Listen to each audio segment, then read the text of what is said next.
This is Geopolitics, Part 4, Pakistan War Threat Scenarios.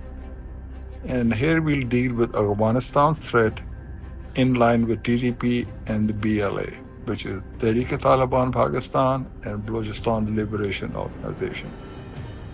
To understand how Afghanistan is viewing, we have to go back in history.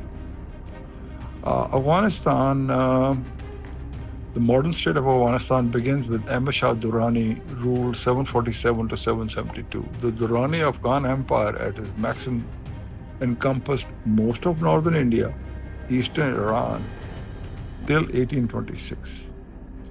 Then started the decline of the Durrani dynasty, and Dost Muhammad Khan Barakzai became Emir of Afghanistan. Afghanistan has been settled since 7000 BC, has been an independent nation since 1926. Modern borders of Afghanistan were established in late 19th century. In 1919, Afghanistan became a free foreign control, and after the Third Anglo-Saxon War, it came into being. In June 1926, Afghanistan became the independent kingdom of Afghanistan under Amanullah Khan. In 73, Zahir Shah was overthrown, Republic of Afghanistan was established. One of the problems between Afghanistan and Pakistan is the Durand Line. Durand Line is a border between Afghanistan and Pakistan stretching for 1,640 miles, about 2,500 kilometers. It was established in 1893 by Sir Mortimer Durand, a British diplomat, and Abdurrahman Khan, then Emir of Afghanistan. Durand Line was established as a phase of control of influence between British Empire and the Emirate of Afghanistan. An agreement was signed in Kabul, Afghanistan on November 12, 1893 to that effect. The Durand Line was ratified in 1919 by the Anglo-Afghan Treaty. Afghanistan has questioned the legality of the agreement, arguing it was under pressure.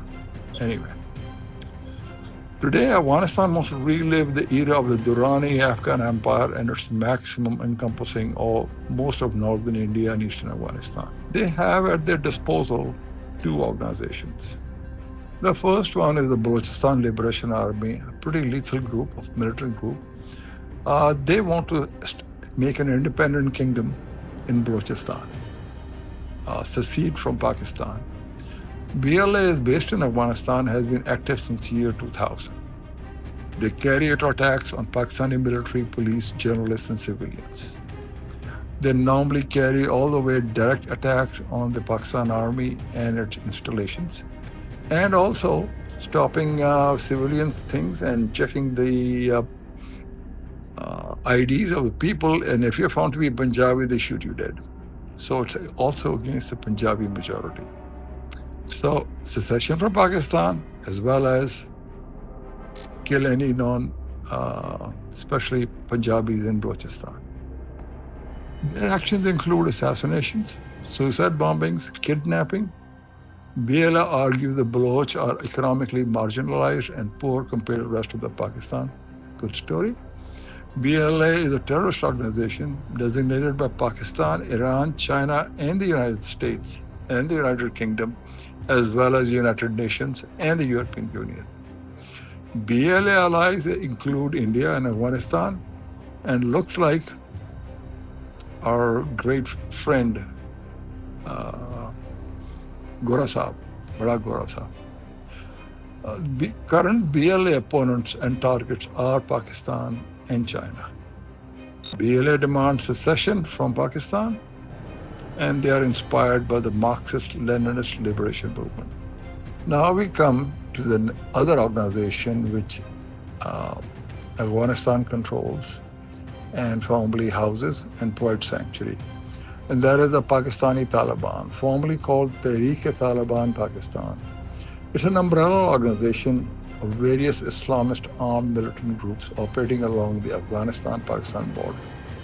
They were formed in 2007 by Baitullah Masood of the Masood tribe, and the current leader is Noor Wali Masood, who publicly pledged allegiance to Afghan Taliban, the Islamic Emirate of Afghanistan.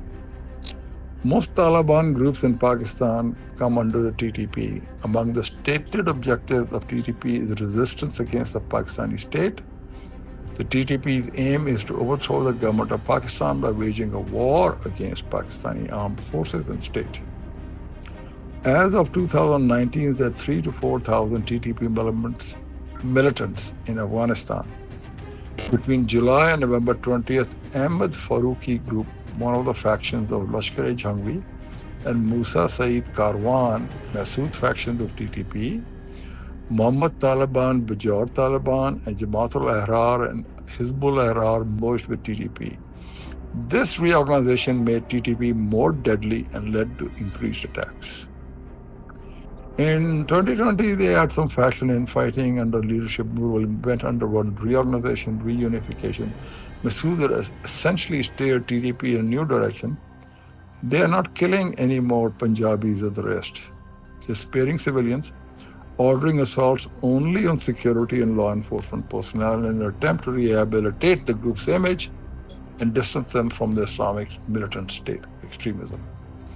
After the Taliban takeover in 2021, Pakistan tried to convince Afghan Taliban to crack down on TTP, and a couple of ceasefires occurred and negotiations, but anyway, all that has collapsed. And since December 2022, TTP increased attacks on the Pakistani security forces from sanctuaries inside Afghanistan. Pakistan responded by airstrikes inside Afghanistan and Khost and Kunar provinces, especially on 16th April 2022.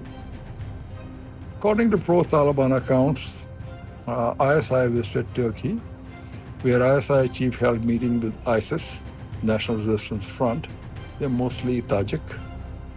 The pro-Taliban accounts claim that during this meeting, discussions focused on enhancing coordination and strengthening relations between opposition factions.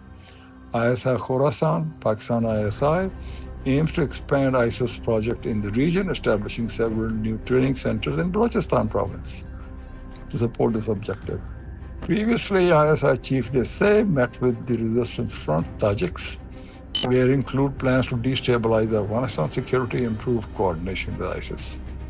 Pro-Taliban accounts claim meeting held in Turkey, the resistance front appointed former Army Chief of General Kadam Shah Shaheen to oversee coordination with ISI. Former Army Chief Kadam Hussain has reportedly been appointed as a liaison officer between ISI and National Resistance Front.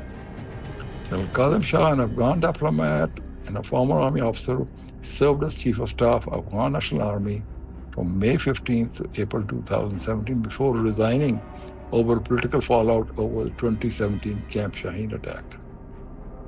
A high-level delegation from Pakistan ISI was set to meet with foreign Afghan officials and jihadist figures on Istanbul on Saturday. According to reports, key attendees included Salahuddin Rabbani, Abdul Rashid Dostum, Abdul Rab Rasul Saif, Mohammad Mohakik, and Kareem Khalili.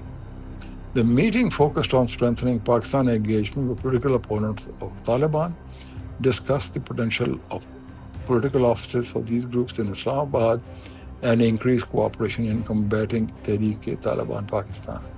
This is a second high-level visit from Pakistani officials to Turkey in the last 3 months. Currently, the way it looks, the TTP, basically fielded by Afghanistan and BLA, they are coordinating their attacks in Pakistan. It looks like they're going to expand their current operations, going all the way through various areas in Balochistan as well as TTP, and then potentially expanding their attacks and influence into Punjab. TTP has already said that they will now start attacking. They've given about 2-3 months notice to the army, and it looks like nothing is going to come of it, but they're going to start attacking the civilian side of the Pakistan army formations, like Fauji Fertilizer, DHA, the Defense Housing Authority, other Fauji Foods, Fauji Fertilizer, and other military organizations. And they've asked civilians to not work for them because they are going to attack them directly. It still remains to be seen how this pans out, but I'm sure it's going to get a very befitting response from the Pakistan Army and Air Force. and see where this leads and how much instability will this cause. Now, this will also be in the background. Remember that these groups will be supported in Afghanistan by those who want to stop CPAC. So this attacks will be coordinated by the forces who oppose CPAC, and which may include states and India, definitely India being included, and Afghanistan, to attack the Chinese infrastructure, Pakistan, all over the place, and stop CPAC no matter what happens. Then Pakistan and China will make sure that that doesn't happen and CPAC goes on. Thank you.